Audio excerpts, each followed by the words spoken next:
Welcome to my YouTube channel, Explore the Exceptional with Dr. Gross. And I'm Dr. Bob Wenzel Gross.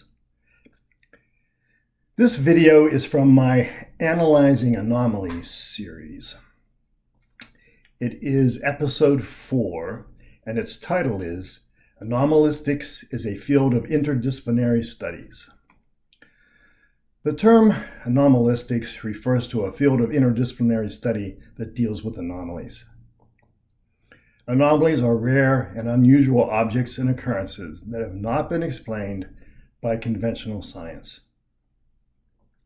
The field of anomalistics deals with studying rare and unusual objects and events that have perceptual qualities. For example, UFOs, ghosts, and stimulating music.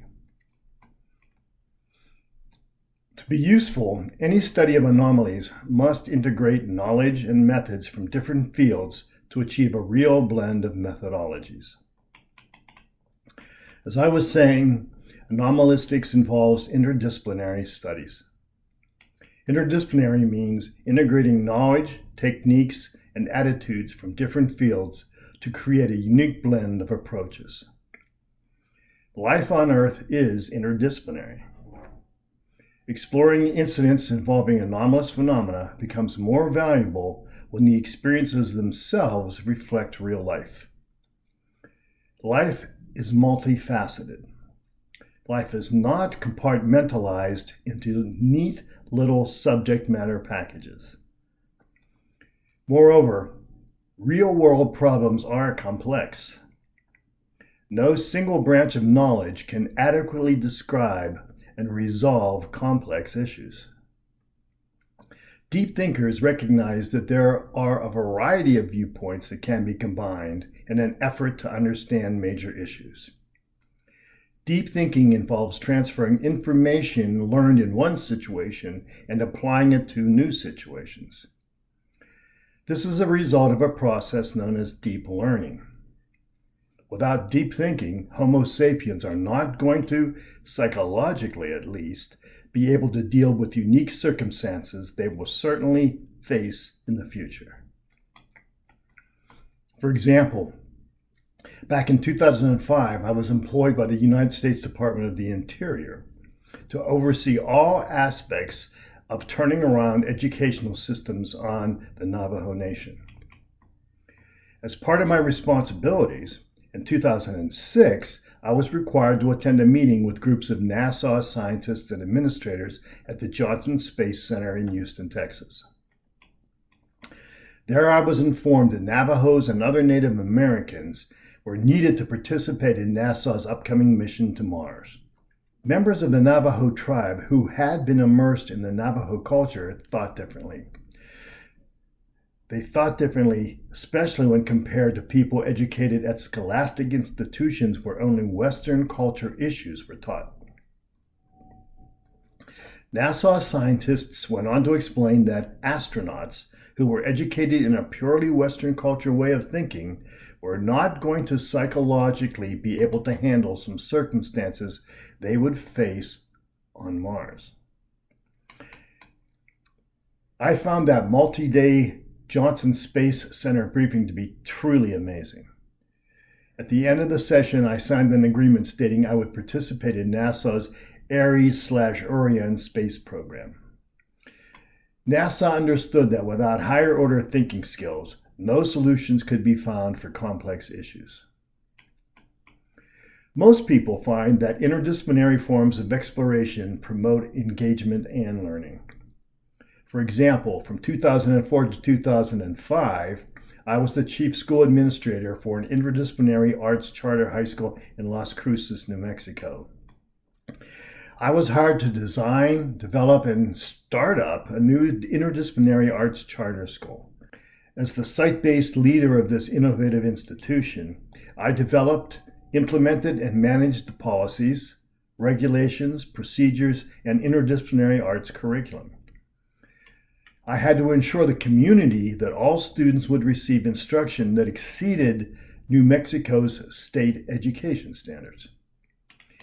In addition, I functioned as the instructional leader, chief licensed administrator, staff supervisor, and community liaison. After that unique experience, I was convinced that using an interdisciplinary approach to studying complex issues was the only way to go.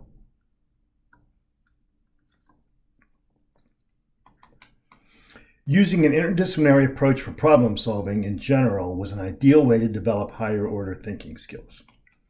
Higher order thinking skills involve analyzing, evaluating, and creating. Analysis incorporates differentiating and organizing. Evaluation integrates checking and critiquing. Creation involves synthesizing, planning, and producing. Without higher order thinking skills, anomalous phenomena such as UFOs, ghosts, and even stimulating music will never be fully understood.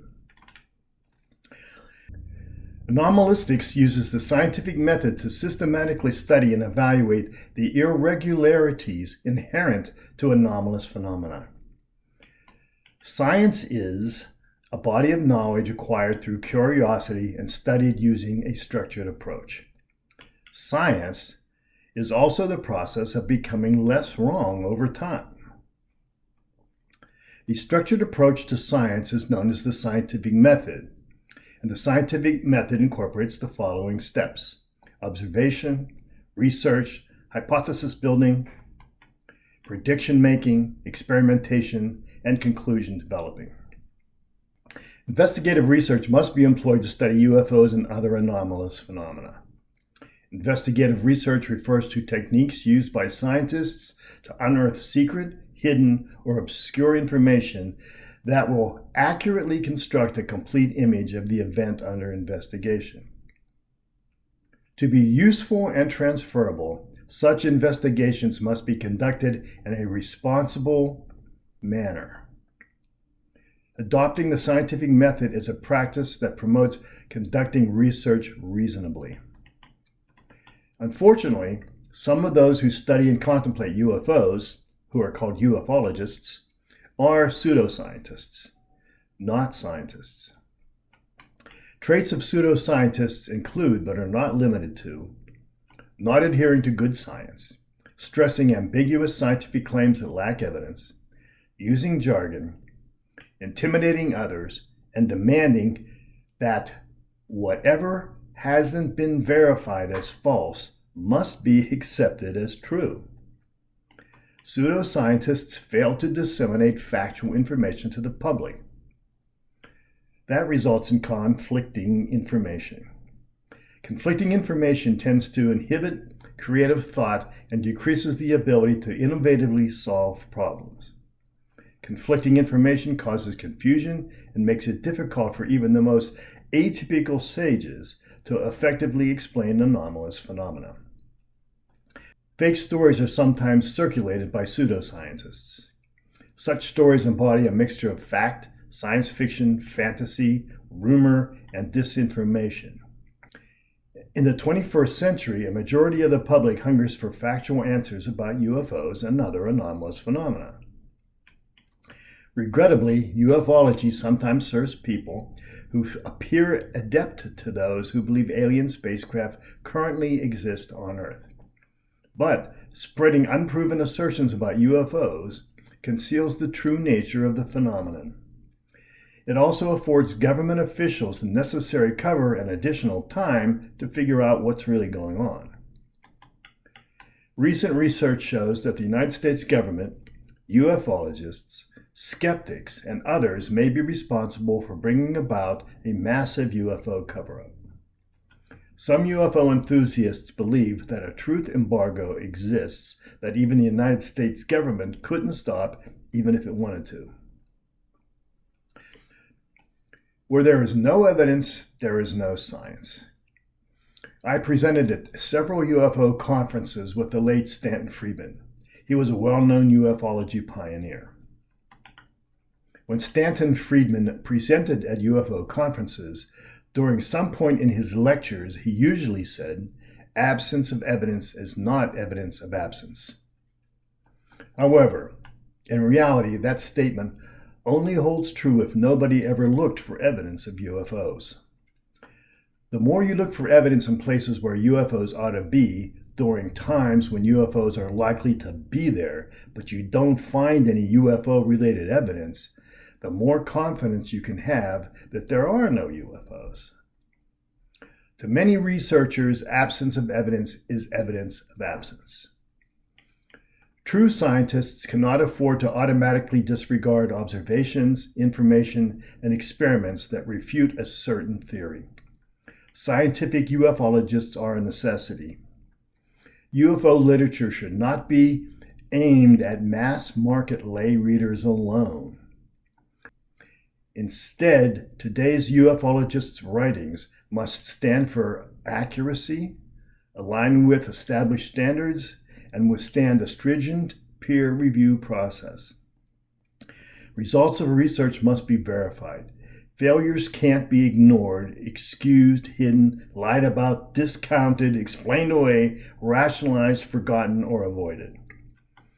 When a preponderance of evidence contradicts old ideas, the proof must be accepted and assimilated.